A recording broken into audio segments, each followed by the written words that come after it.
Assalamualaikum warahmatullahi wabarakatuh. Kami dari tim Serius akan mempresentasikan hasil paper ilmiah kami yang telah disubmit dalam SNECTI 2020. Paper ilmiah kami berjudul Sistem Marketplace Pertanian e-Farm.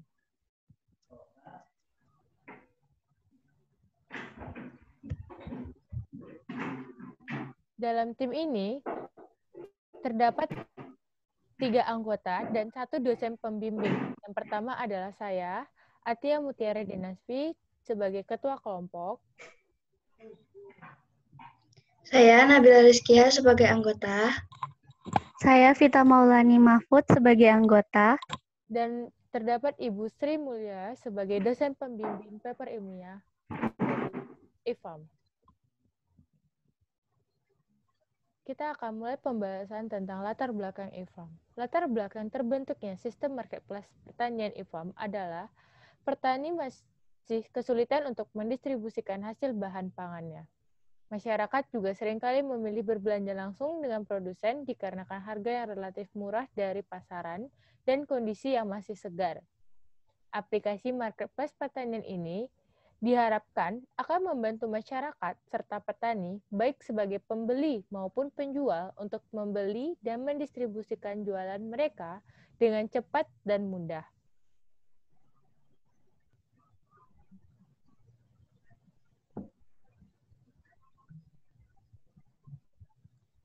Selanjutnya, apa itu e-Farm?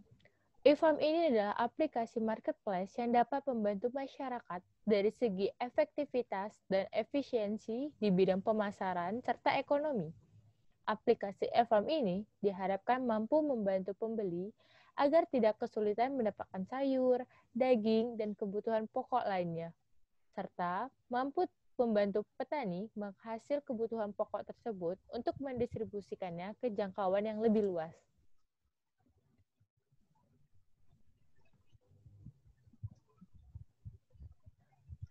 Rumusan masalah yang diambil dalam paper ilmiah ini, yang pertama, bagaimana merancang proses bisnis yang terjadi di dalam aplikasi marketplace pertanian.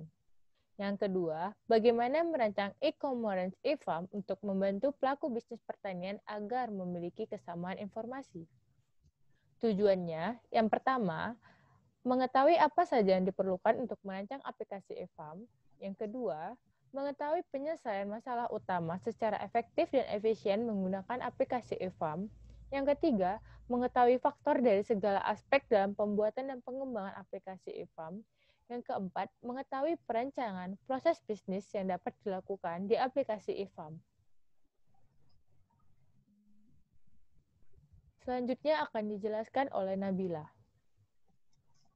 Selanjutnya, yaitu gambaran umum. Gambaran umum yang ada di pada slide ini adalah gambar diagram use case. Gambar di samping itu merupakan diagram dari 8 use case, yaitu menyediakan barang, membeli barang, memesan barang, mengkonfirmasi barang, membayar barang, mendapat bukti transaksi, pengantar barang, dan mengkonfirmasi pengantar barang. Selanjutnya, terdapat diagram activity. Pada slide ini, ada diagram activity dari UC1, yaitu menyediakan barang.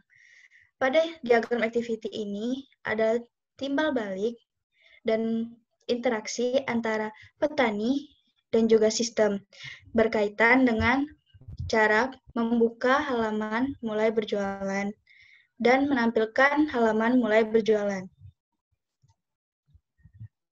Yang selanjutnya, ada diagram activity dari UC kedua, yaitu membeli barang. Di sini, user atau petani dan sistem memberikan interaksi tentang membuka halaman pembelian serta menampilkan daftar barang sesuai jenis dari halaman pembelian tersebut.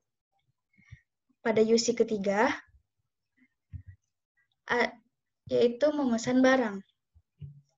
Di sini adalah timbal balik user atau petani yang berkaitan dengan membuka halaman pemesanan dan sistem untuk menampilkan halaman pemesanan.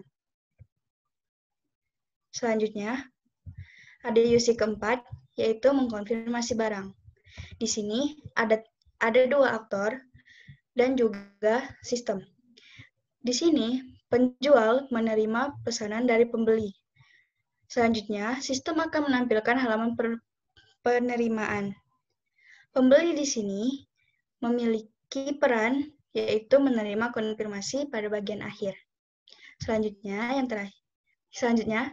di diagram UC5, yaitu membayar barang. Di sini hanya ada satu aktor yang berinteraksi dengan sistem.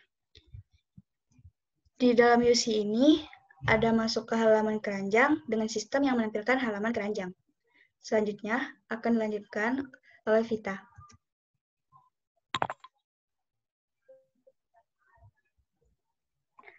Di UC ke-6, mendapatkan bukti transaksi. Di sini ada dua aktor, yaitu pembeli dan penjual. Pembeli akan melakukan pembayaran dan mendapatkan bukti transaksi dan mengupload bukti transaksi. Sistem harus mampu menampilkan konfirmasi pembayaran, halaman upload, dan halaman bukti transaksi, lalu menampilkan bukti transaksi dari pembeli dan dikirimkan kepada penjual untuk mendapatkan bukti transaksi. UC ke-7, mengantarkan barang. Di sini juga terdapat dua aktor, yaitu pembeli dan kurir. Pembeli akan mendapatkan bukti pembayaran dan mengirimkan barang melalui kurir. Sistem harus mampu menampilkan halaman bukti pembayaran. Kurir akan mengirimkan alamat yang sesuai dan mengonfirmasi barang yang telah sampai. Lalu, sistem akan mengonfirmasi barang yang telah sampai. UC ke-8, mengonfirmasi pengantaran barang.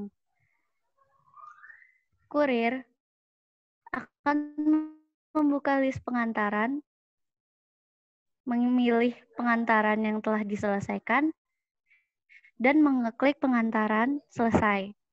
Sistem harus mampu menampilkan sekian barang yang harus diantar dan melakukan update ketika pengantaran telah selesai. Tampilan e-form di samping adalah tampilan awal yang bagian pembuka aplikasi dan menu. Tampilan tersebut dapat berubah sesuai dengan kesepakatan dari tim.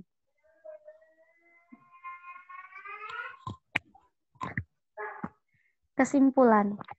Yang pertama, dari petani. Memudahkan petani dalam pendistribusian hasil bahan pangannya kepada pembeli. Kedua, menciptakan pasar baru untuk pemasaran produk sehingga jangkauan penjualan lebih luas. Ketiga, meminimalisir kerugian pada penjualan karena kuota atau stok bahan pangan memiliki limit yang terbatas. Kesimpulan yang kedua, dari pembeli. Dapat menghemat waktu pembelian, meminimalisir kekecewaan terkait mendapatkan sayuran yang segar. Ketiga, menciptakan pasar yang efisien dan sesuai dengan teknologi yang ada pada era sekarang. Gambaran yang dihasilkan dalam penelitian ini adalah dokumen SRS untuk fungsi penyediaan barang dari petani untuk pembeli.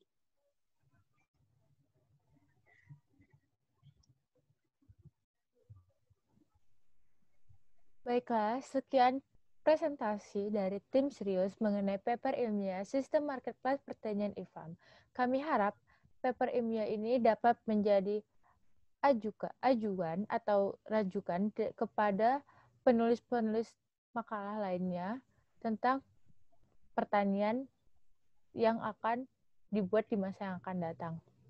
Sekian dari kami. Wabillahi taufiq wal hidayah. Wassalamualaikum warahmatullahi wabarakatuh.